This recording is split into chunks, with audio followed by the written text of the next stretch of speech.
Hi friends, 2 tyre cake வந்து நமக்கு order வந்திருக்கு. அதுவும் 2 kg ஹனி கேக் கேட்டிருக்காங்க. அது எப்படி பண்ணுறதுன்னு பார்க்கலாம். இன்க்ரீடியன்ட்ஸ் எல்லாமே டீட்டெயில்டாக டிஸ்கிரிப்ஷனில் கொடுத்துருக்கேன், செக் பண்ணி பார்த்துக்கோங்க. இந்த கேக் வந்து ஒரு நேமிங் ஃபங்க்ஷன், பேபி பிறந்ததுக்காக கேட்டிருக்காங்க. ஸோ அதனால் நோ கலர்ஸ் கேட்டிருக்காங்க, க்ரீம்லாம் எதுவுமே தேவையில்லைன்னு சொல்லியிருக்காங்க. ஸோ அதனால தான் அவங்க ஹனி கேக் வந்து சூஸ் பண்ணிக்கிட்டாங்க. என்னோடய ஓடிஜி பார்த்திங்கன்னா 25 லிட்டர்ஸ். அதனால் தனித்தனியாக தான் நான் வந்து கேக் ரெடி பண்ணி எடுத்துக்கிட்டேன். 10 இன்ச்சுக்கு வந்து கீழே உள்ள பேஸும் மேலே உள்ள பேஸ்க்கு 8 இன்ச்சு ஸ்கொயர் டின்னும் நான் சூஸ் பண்ணிக்கிட்டேன். இப்போ நான் பண்ணுறது பார்த்திங்கன்னா மேலே வந்து 8 இன்ச்சு டின்னுக்கான பேஸ் தான் ரெடி பண்ணிகிட்ருக்கேன். அதில் வந்து எக் போட்டு நல்லா பீட் பண்ணி வெனிலா எசன்ஸ் ஆட் பண்ணி பீட் பண்ணிகிட்ருக்கேன். பீட் பண்ணதுக்கு அப்புறமா சுகர் வந்து பேட்ச் பை பேட்சாக நம்ம வந்து பிரித்து சேர்த்து நம்ம நல்லா பீட் பண்ணி க்ரீமி கன்சிஸ்டன்சி வர வரைக்கும் வெயிட் பண்ணி பீட் பண்ணி எடுத்துக்கணும். ஃபஸ்ட்டே மைதா, பேக்கிங் பவுடர், பேக்கிங் சோடா இது மூணையும் நம்ம வந்து தனியாக சலிச்சு வச்சுக்கணும். அதே மாதிரி டின்னுக்கு வந்து நம்ம பாஸ்மெண்ட் பேப்பர் போட்டு க்ரீஸ் பண்ணி தனியாக எடுத்து வச்சுக்கணும். எக்கு நல்லா க்ரீமி கன்சிஸ்டன்சி வந்ததுக்கு அப்புறமா ஆயில் ஊற்றி 1 செகண்ட் அந்த மாதிரி நம்ம பீட் பண்ணிவிட்டு எடுத்து தனியாக வச்சிடணும். இப்போ நம்ம சளிச்சு வச்சுருக்க மாவை கொஞ்சம் கொஞ்சமாக சேர்த்து 3 பேட்சாக பிரித்து சேர்த்துக்கிட்டு ஃபஸ்ட்டு ஒயர் விஸ்க்கு வச்சு நம்ம ஜெண்டெலாம் மிக்ஸ் பண்ணிக்கணும். அதுக்கப்புறமா மில்க் ஆட் பண்ணி பேட்ச் பை பேட்சாக போடணும். அதையும் கண்ணன் ஃபோல்டு மெத்தடில் நம்ம அதையும் மிக்ஸ் பண்ணி வச்சுக்கணும். இப்போ நம்ம எல்லாமே நம்ம அது மாதிரி மிக்ஸ் பண்ணி வச்சிட்டோம். இப்போ வந்து ஓடிஜியில் வந்து ப்ரீ ஹீட் பண்ணி 10 மினிட்ஸ் ஆகிடுச்சு. அதில் வந்து நான் 8 இன்ச்சு டின்னில் போர் பண்ணிவிட்டு 30 மினிட்ஸ் வச்சு நான் எடுக்க போகிறேன். இதை எடுத்ததுக்கப்புறமா 2 கேக்கையுமே நான் உங்களுக்கு ஷோ பண்ணியிருக்கேன், நீங்கள் செக் பண்ணி பாருங்கள். இந்த ஹனி கேக் பண்ணுறது ரொம்பவே ஈஸி தான். எனக்கு நைட்டு தான் ஆர்டர் வந்துச்சு, மார்னிங் வேணும்னு சொல்லி கேட்டிருந்தாங்க. ஸோ அதனால் நான் நைட்டே பேஸ்லாம் ரெடி பண்ணி வச்சுட்டேன். மார்னிங் வந்து எழுந்திரிச்சிட்டு சுகர் சிரப்பு ஸ்டோர் பண்ணுறது, அதுக்கப்புறமா க்ரீம் வந்து ஆட் பண்ணுறது எல்லாமே மார்னிங் பண்ணிவிட்டு ஒரு 1 hour ஃப்ரிட்ஜில் செட் பண்ணிவிட்டு நான் கொடுத்துட்டேன். நம்ம வந்து க்ரீம் வந்து டிசைனுக்காக கொடுத்துருக்கிறதுனால தான் நம்ம ஃப்ரிட்ஜில் செட் பண்ணியிருக்கோம்.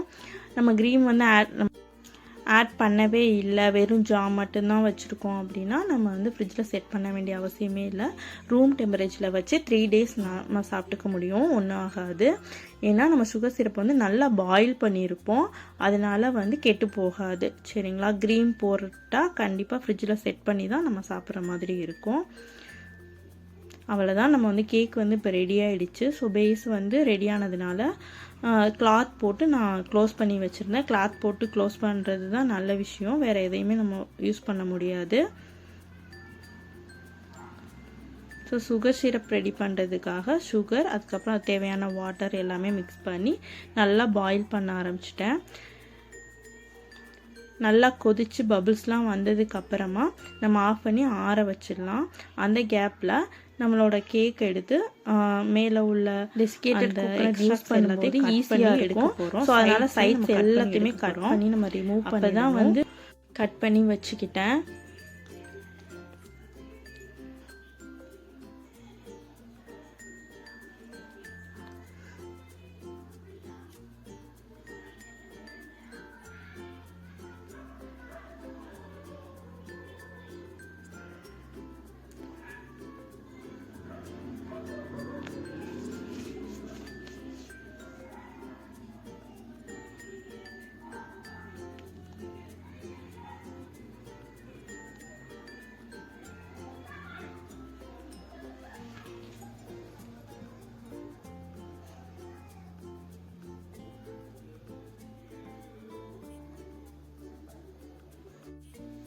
இப்போது சுகர் சிரப்பில் ஹனி வந்து நான் ஆட் பண்ணியிருக்கேன்.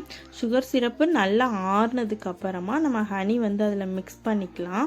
அப்போ தான் டேஸ்ட்டு நல்லாயிருக்கும். பேக்கரியில் வாங்கும்போது அந்த ஹனி கலக்க மாட்டாங்க.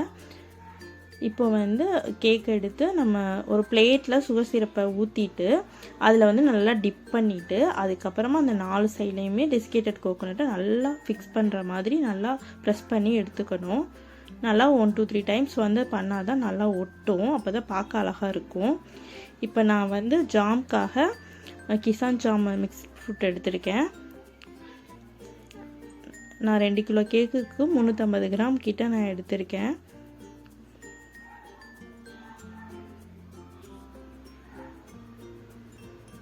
இதை வந்து ஒரு வயர் விஸ்க் வச்சு மிக்ஸ் பண்ணிக்கலாம்.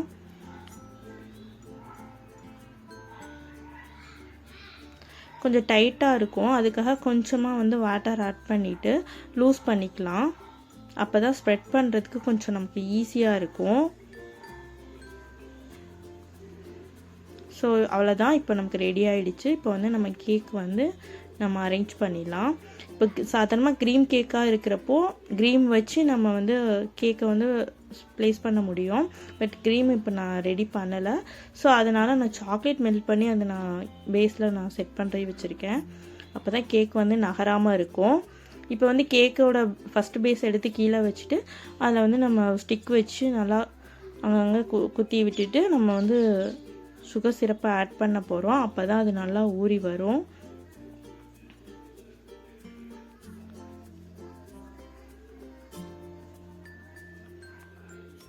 க்ரீம் வந்து நம்ம கடைசியாக பண்ணிக்கலாம். ஜஸ்ட் அது ஒரு மேலே ஒரு டிசைனுக்காக தான். நம்ம இதை ஃபஸ்ட்டே கொஞ்சம் பண்ணி வச்சிட்டோம்னா அப்போ தான் சுகர் சிரப்பில் நல்லா சோர் பண்ணி சாப்பிடும்போது நல்லா டேஸ்ட்டாக இருக்கும். ஸோ அவ்வளோதான், நம்ம சுகர் சிரப்பை ஆட் பண்ணதுக்கப்புறமா மேலே வந்து ஜாம் வந்து ஸ்ப்ரெட் பண்ணிக்க வேண்டியது தான். ஸ்ப்ரெட் பண்ணிவிட்டு அது மேலே அடுத்த லேயரையும் வச்சு அதே மாதிரி சுகர் சிரப் போட்டுட்டு திரும்பவும் ஜாம் போட்டு நல்லா நம்ம டிசைன் பண்ணி வச்சுக்கலாம்.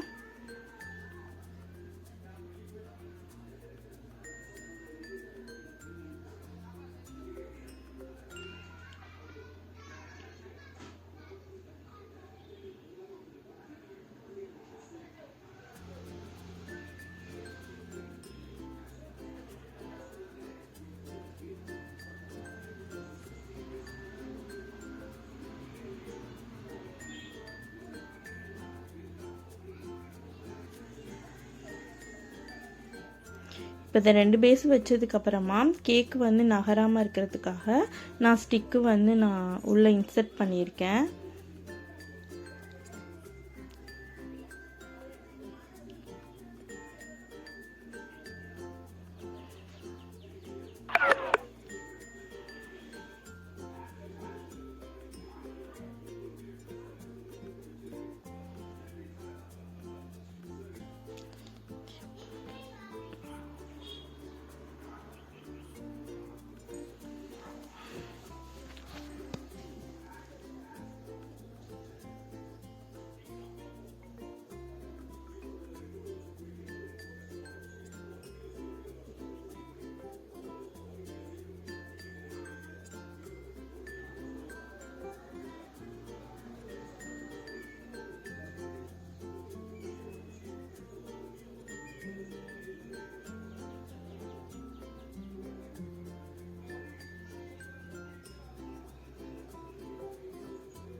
க்ரீம் ரெடி பண்ணிக்கலாம்.